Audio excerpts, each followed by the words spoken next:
Hi, welcome to this video.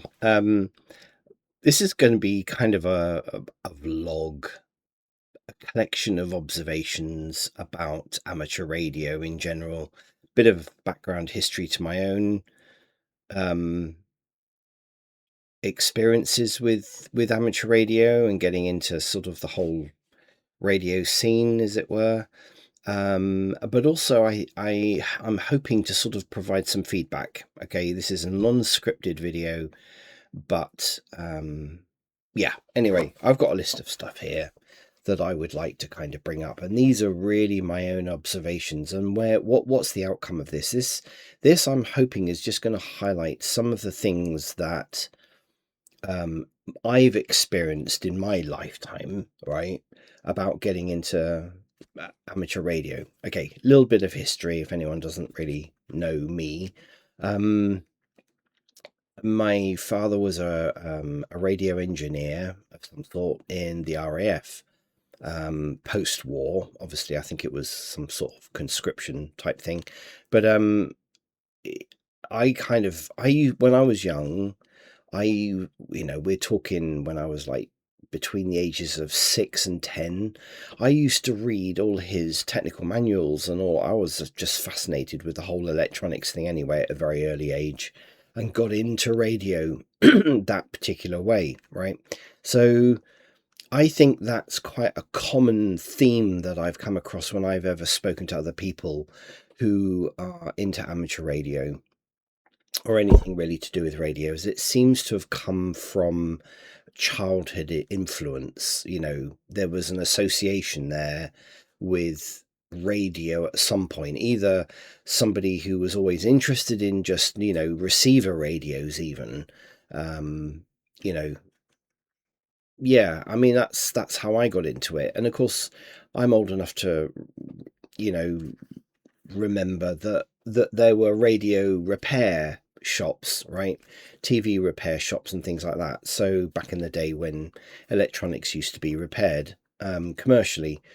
And so I was able to go to these kind of places and go and spend what seemed like literally pence on some old circuit boards and old equipment that obviously was either out of date or could not be repaired, was beyond economic repair.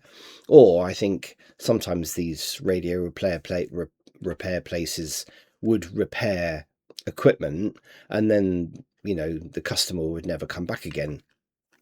So I used to pick up an awful lot of stuff. I mean, I had my own tools when I was young.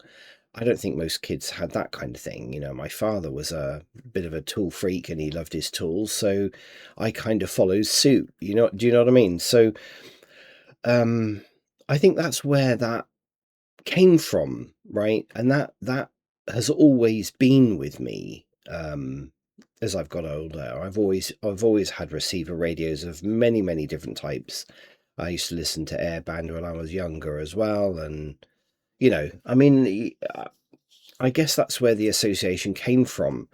Um, I think there has to be some form of electronics background or interest, or either this is something you pick up when you're at school, or your friends are into it, or your family, someone in the family is into it. Because I can't really see how, unless of course you've got young people watching TV programs and they see someone using, the old handheld radios and are interested, curious, if you like, about radio that way.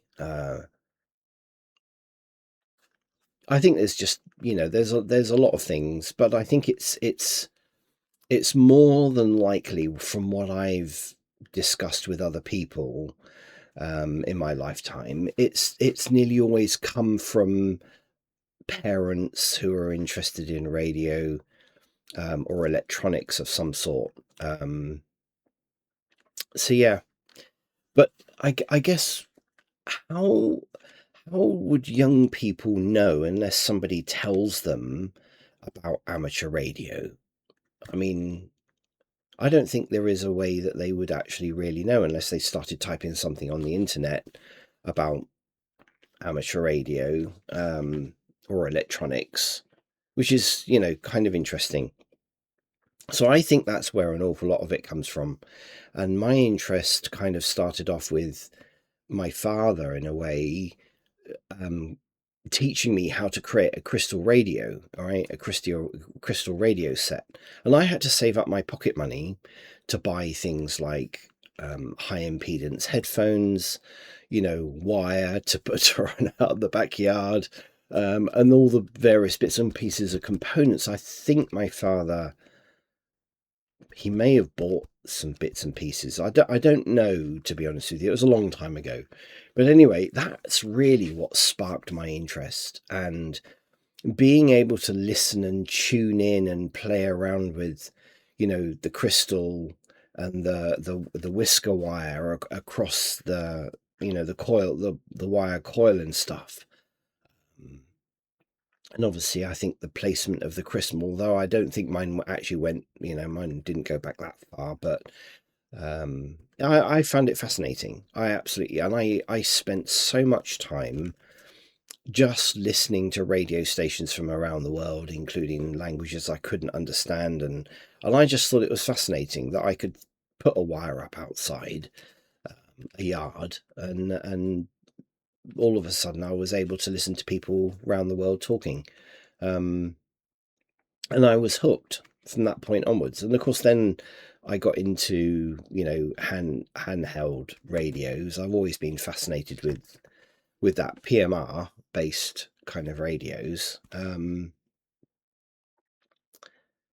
When I was, I don't know how old I would have been. I think probably I was in my 30s. And I thought, it'd be really nice to be able to get my license, right? And of course, this was where the stumbling block started, because I had absolutely no interest in CW. I was not, although I was fascinated and I learned a lot of the CW code, and I researched an awful lot of it. I remember when I was younger, where it all came from and the history behind it and all that, and what its uses were. I was not interested in being competent at CW in order to get a license, so I never bothered. And I think that's what put an awful lot of people off, to be honest with you. And I later I found that an awful lot of people, when they were younger, of course, just literally learned enough to get through the exam and never use CW again, which I just think, well, what a wasted opportunity, really. I think there must have been hundreds of thousands of people who could have passed their exam and got into amateur radio had CW not been part of the exam. Anyway, a lot of years passed,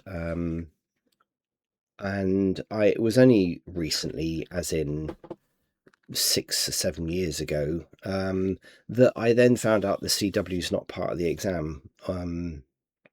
Brilliant. It kind of sparked my interest again to go out and get my license, and that's exactly what I did. So yeah, I think things that I've got written down, sort of things that I think that I found quite off-putting, right? Once you kind of get into the realms and you've either rediscovered radio and whatever. Acronyms. My goodness, I've never known anything that's got so many acronyms, and they are really, really confusing. And I find it really, really confusing when you watch videos on YouTube, or you talk to people in clubs, or you talk to people in general, and they start going on about they start talking acronyms about stuff. And I think that's a really, really off-putting thing, because there's an assumption made, and I'm going to be mentioning the word assumption quite a lot. Um, there is an assumption that you know what people are talking about. Now, I fully understand people who've probably been in amateur radio for 30, 40 years, they've they know all the acronyms and they know what these things mean. And it's easy for them to just rattle these things off and then assuming that you know what they're actually talking about. But I find that really, really off-putting, and it's on websites. People talk about it in YouTube videos. People talk about it in instructional books and whatever. And the amount of times I've had to go back, this is me, right? This is not a younger person, and I find it really, really quite off-putting. So, you kind of, oh, well, now I have to go and try and search out what this acronym is, and then you find that there's potentially 10 different uses for this acronym, and you've got to try and determine which one it relates to do with amateur radio. I find it irritating. The other thing is, I think, as a person who's kind of rediscovered amateur radio and has got it in it, I tend to, I think because of my background in psychology, I tend to look at it as if in the third person and think, well, if I was 12 to 15, say, how am I going to ingest this information that I'm being given about a subject in amateur radio?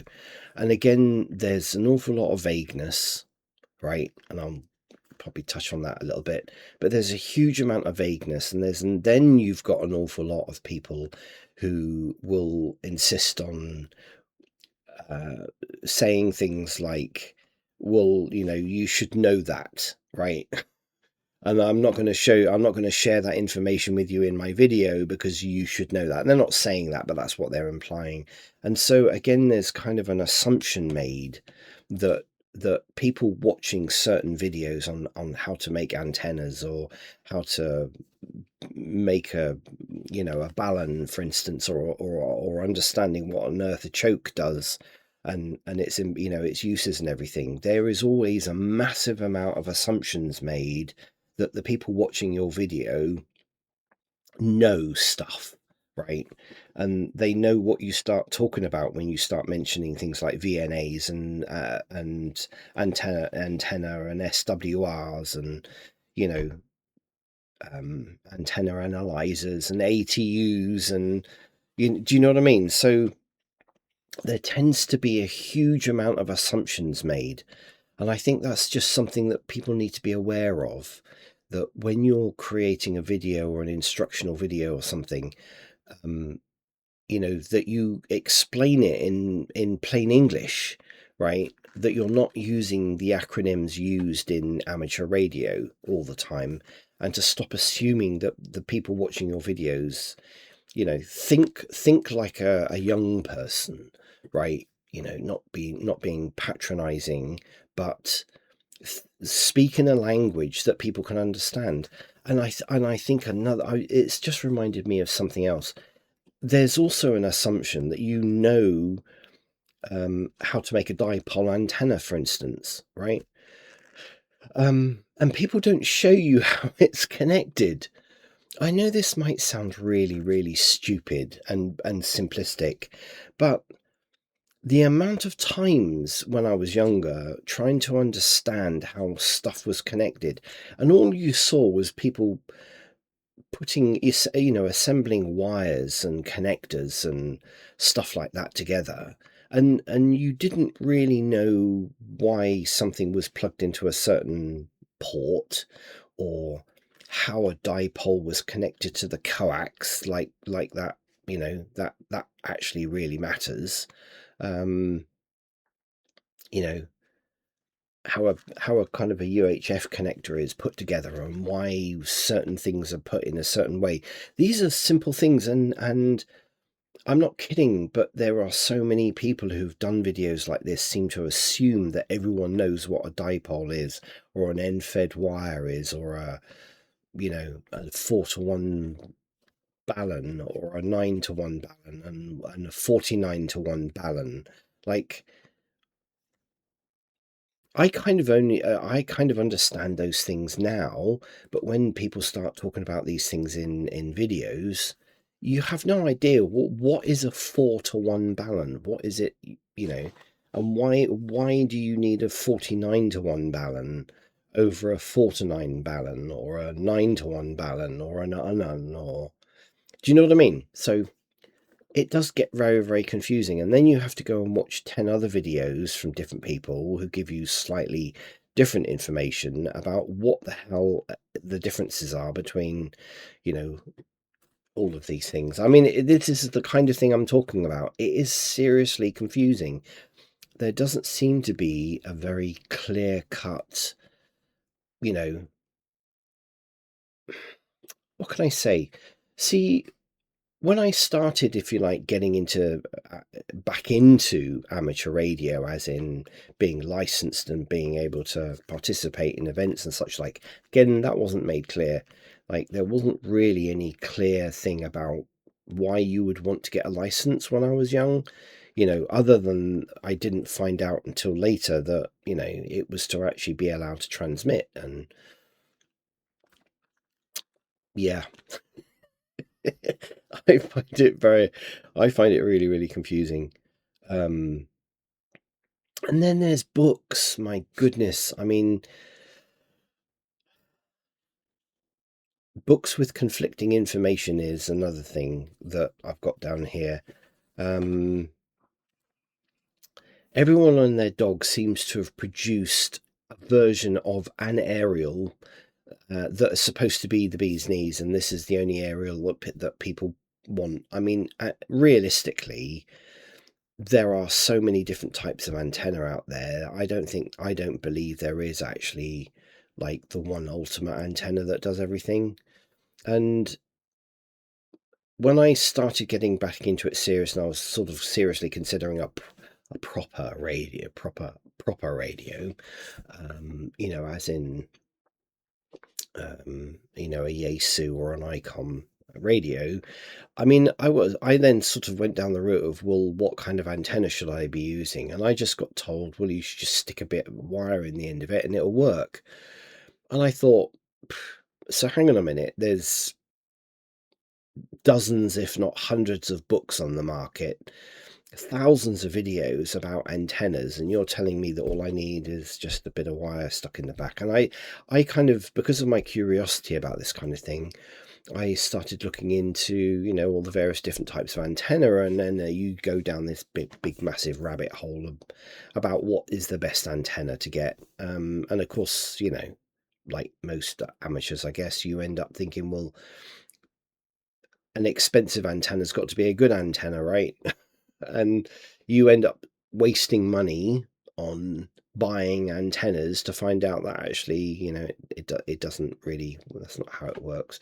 But anyway, I mean, that's another grey area, right, that I think needs direction, pinpointing, and specifics to help people to get into it. I think something else that needs to be addressed, right, or needs to be thought about, is that it's all very well when you watch people on videos and they've got this nice radio and this fancy screen and all these buttons and everything, and then they happen to mention the model number, the brand and model number of their radio, and you go away and look at it and you think, oh right, okay, that radio is 2,500. Oh, this radio is 1,500. And you start thinking, oh crap. um, you know, like I can probably understand maybe 40 years ago, people were earning more money, they had more expendable income. Young people don't have an awful lot of money nowadays, and I'm not a young person, and I've got a really good job, and I don't have an awful lot of money either, because obviously stuff costs so much money nowadays. Your expendable income isn't as high as it was 20 years ago, 30 years ago, 40 years ago.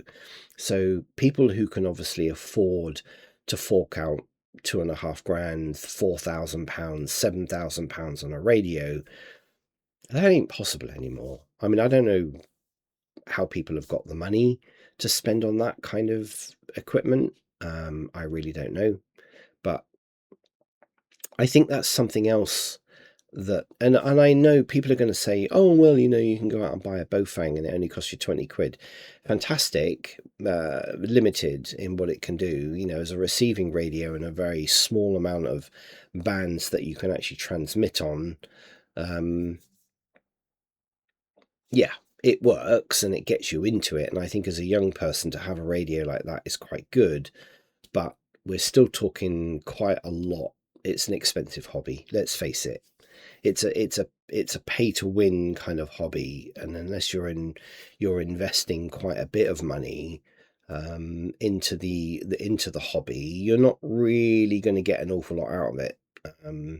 And I do know people, right? I do know people that just stick with a handheld, and they stick on the 77 2 meter band, um, and they're quite happy. Fantastic. You've got quite a lot of leeway about the kind of antennas you can make. Um, you know, I was always interested in HF. Oh, look, an acronym. It used to be called shortwave. People don't seem to say that anymore, but the higher frequencies. Um, and I've always been interested in that, even when I was really, really young. And in fact, I was so interested in sort of shortwave bands or HF, higher frequency, that I didn't even realize that. I didn't realize until, I kind of got back into the amateur radio scene that there were other bands. It was like really weird, but yeah, fun. It's got to be fun. There's no fun in an awful lot of amateur radio now. And something else that I've kind of, one of my pet peeves is the whole competition thing. That just doesn't interest me. What does interest me, and again, horses for courses, and everyone's different, and everyone finds their little niche interest and such like, and that's absolutely fine. But I do tend to find that when you go to clubs and things, it's all about competitions. It seems to me to be an awful lot about competitions and participating in competitions and such like. I mean, I've got two, or there used to be two radio amateur societies in the city that I live in, both of which, when I actually contacted them and started talking about, joining the club and being, part and wanting to learn and stuff like that, I was not really encouraged to, well, let's say it was my own perception, but the impression I got was that unless I already had a really expensive radio and a 40-foot mast in my back garden and I was interested in competitions, then it almost felt like I wasn't really welcome into those clubs, which again put me off actually several years, because I thought, okay, obviously amateur radio clubs and such like are very, very competitive. And all I wanted to do was to learn, and I wanted to try and get my license. Um, yeah, it was an interesting experience. And then I thought, well, okay, I will look outside of my area. And of course, everything is online, and found Essex Ham. So, I found their website absolutely brilliant. I found their course, the foundation course, absolutely brilliant, or the study, right, the study for the course. And it built up my confidence, because I thought, hey, this isn't about competitions. This is about actually learning real proper stuff. And it was like finding a diamond in the sands, in a desert, to be honest with you, because I can understand why people don't get into amateur radio. Um, I hate to say it, but it's run by a bunch of a lot of the time, a bunch of old farts who've been in amateur radio for 40, 50 years, and they don't think like a young person. They don't think like somebody who's curious about amateur radio, and, but anyway, Essex Ham changed my outlook on amateur radio. Still very, very grateful that I was able to do my study, do their course, which was for free, which I did actually contribute to, their wonderful, amazing service. And I was quite disappointed actually with the RSGB website. It's so confusing. It needs to be rewritten. Um, yeah, I don't know how anyone can go to their website and actually get into or even be interested in amateur radio, to be honest with you. But yeah, that's my kind of feedback. That's my observations. There's a literate. I mean, there are obviously thousands of people out there on YouTube who are doing videos about amateur radio. I hate to be really, really critical, but most of them are rubbish. You'll get somebody who will produce a few interesting videos about what they're building and what they're into, and then all of a sudden you come to the end and they gave up like 5 years ago, or their videos are really sporadic. A lot of the time I find people are not very good about thinking. They don't think from the other side of the screen. So they produce a video that's obviously makes an awful lot of sense to them. And again, I'm going back to the acronyms and the assumptions made about stuff. It's a shame. It's a real shame. And I would say probably out of the, let's say 100, I know I've looked at more people's, web channels. I would say out of the 100 or so channels that I came across, the ones I frequent and watch their videos every time they come out more is probably five people, because they're interesting. They know how to um, they know how to communicate as if they're on the other side of the screen. And that I find that's really, really useful, because they don't make huge assumptions about things. And they don't use acronyms all the time.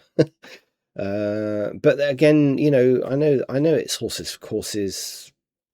You know, people find interesting things where I wouldn't find interest, and probably vice versa. It's all very subjective. Anyway, they're my observations. I don't think I've got anything on my list else here. Yeah, I've pretty much covered everything that's on my list.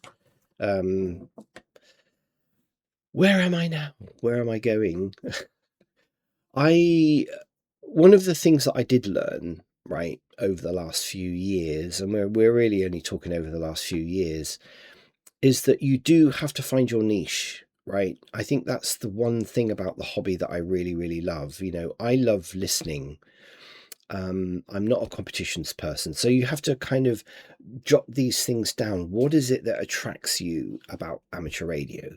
What is it I find fascinating? I love building and creating things, and I like making things portable and small and simple, right? So, I spend quite a lot of research, and it will take me sometimes months in order to figure out what the best way of making something is, because again, there doesn't seem to be a book or a manual or a video somewhere that says, well, actually, if you want to do this, then do it this way. you know it's just a million and one ways of doing the same thing, and then different people will call it different names, and they will give it different acronyms, and then you find out that actually, three names for something all point to the one thing. And that's also very, very confusing. But anyway, so then I found out that actually what I'm really interested in is antenna technology and how this works, because I'm fascinated that it can pick it up. And I've proven an awful lot of people wrong about antennas, which I find, quite fascinating. In as much as, there are certain people that seem to think that you have to be so precisely accurate about your antenna. You don't have to be precisely accurate at all. Um, it's really, and you find these things out and you think, well, I was led to believe when I started doing my early years research that, certain things had to be done in a certain way. And then you find out that actually it isn't, it isn't that accurate. And I don't think it ever will be that accurate. But it's a good it's a good idea to get an understanding about the theory and the practicality of making things like antenna.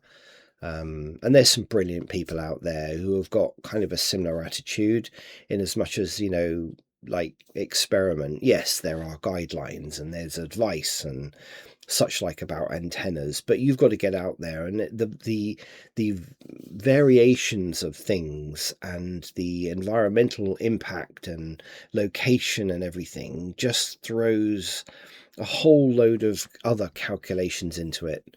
And then there's just a bunch of stuff that doesn't make any sense at all, but things will work or they won't work. It's a massively grave area, and it's not as precise as everyone likes to think it is, to be honest. But anyway, they're my thoughts, they're my feedback.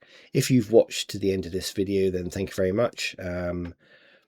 Whether this is going to be of any use to anyone, I don't really know, but Essex Ham just recently released a video about their views on trying to get people interested. If somebody was really, really curious about amateur radio and they started searching online, where are they going to get the information from? And I thought that video was absolutely brilliant, because it did really highlight the fact that, the body that's overseeing an awful lot of amateur radio things, their website is just not really very good at all.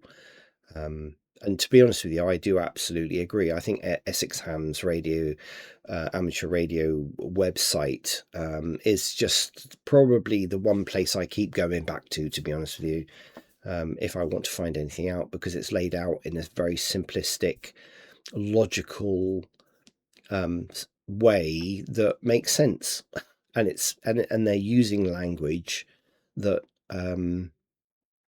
it's easy to understand, right? You want to start getting technical years down the line and start using acronyms and such like, then good luck to you. But yeah, it is quite interesting. It is quite interesting. But I think there's an awful lot to be done still, I think, to get people, and young people, or anyone, to be honest with you, interested in amateur radio. But anyway, thank you for watching, and I may or may not produce a video. I don't produce much videos nowadays. I never really got anywhere on YouTube in 15 years. So, yeah, I doubt this is going to get an awful lot of views. But yeah, anyway, thanks for watching.